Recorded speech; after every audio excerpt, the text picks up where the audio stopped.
Viewer discretion is advised. This archive contains disturbing material. The telegram arrived by a lone rider.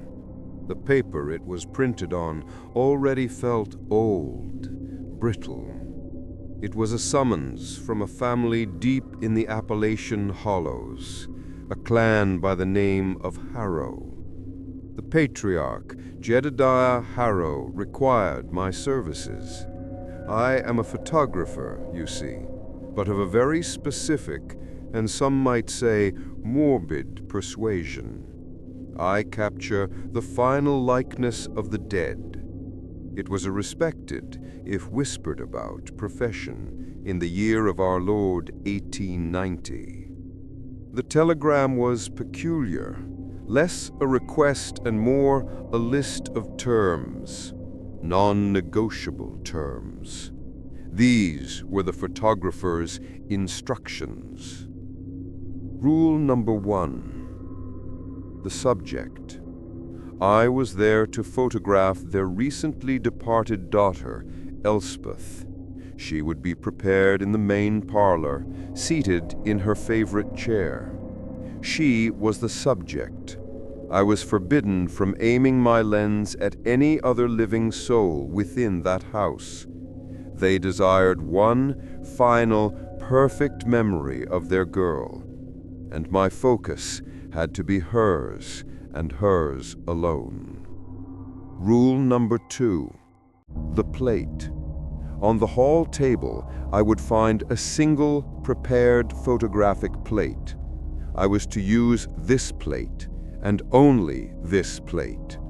The first likeness captured, they claimed, is always the truest, the one that holds the most essence. There would be no second attempts. One shot. That was all I was afforded. Rule number 3. The family. I was not to be alarmed by the other members of the Harrow family. They might gather in the parlor to observe. They were sentimental. They would not speak to me, and I was not to speak to them. But I might notice them in my viewfinder as I composed the shot. I would see more than just the living relatives. Unseen members of the Harrow family, those who had passed before, might gather behind Elspeth. They too wished to be present for her farewell. I was warned they meant no harm. I was to ignore them. It was imperative that I act as though I could not see them. Rule number 4. The flash. When I was ready, I would ignite the magnesium powder. There would be a brilliant white flash, blinding, bleaching the room of all color. And then, for a second, a profound and total darkness. In that blackness, I was to look at the family, all of them. And in the afterimage burned into my vision, I would see their true faces. They would not be smiling. Their eyes would be hollow, hungry, faces I could never comprehend. And my most critical instruction was this: do not react. Do not flinch. Do not gasp.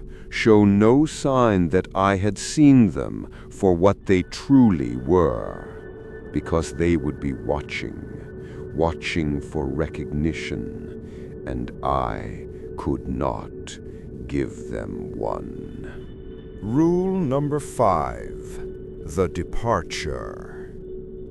Once the photograph was taken, I was to proceed to the darkroom prepared for me.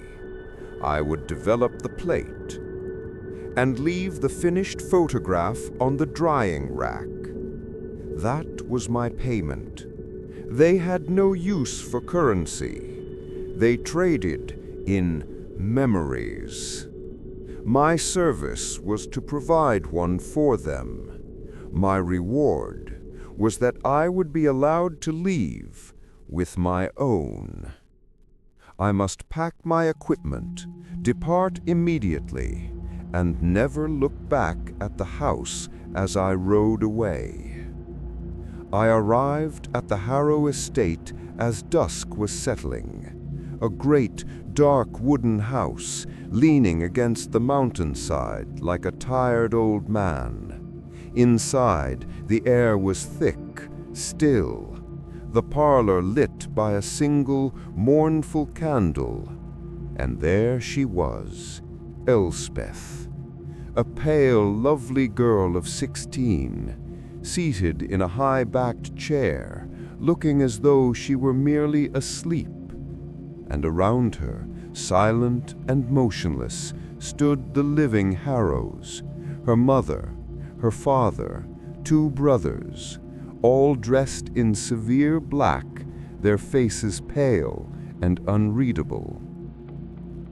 I set up my camera, my hands steady from long practice, but my heart a cold stone in my chest. I focused my lens on Elspeth, and then I saw them. Fading in behind the grieving family were others, a dozen figures, semi-transparent, gray, an old woman in a bonnet, a young man in a Civil War uniform, a little girl holding a faceless doll. All of them, their sorrowful, yearning eyes fixed on Elspeth. I ignored them, my breath tight.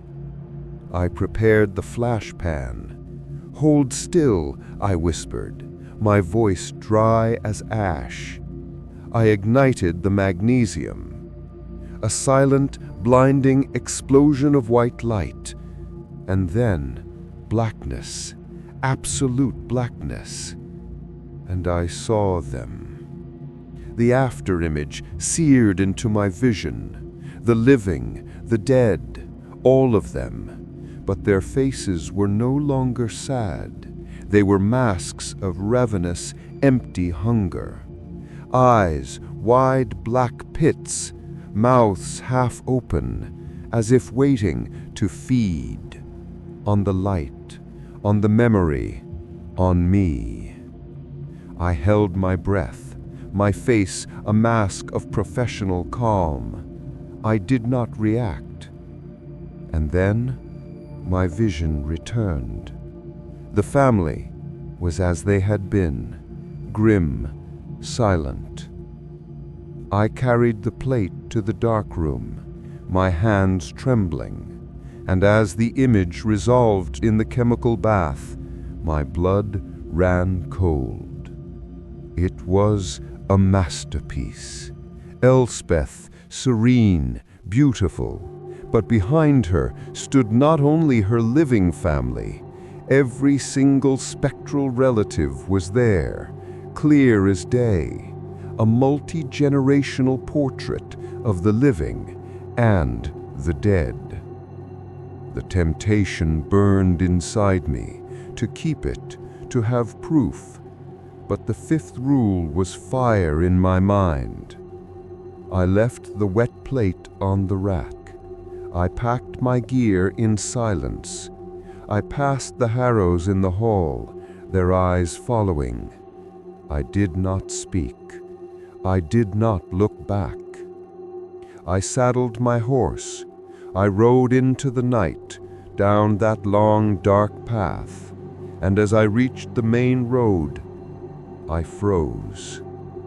On the cold wind drifting from the house far behind me came a sound, faint but unmistakable, the quiet, final click of a camera shutter. He is still watching.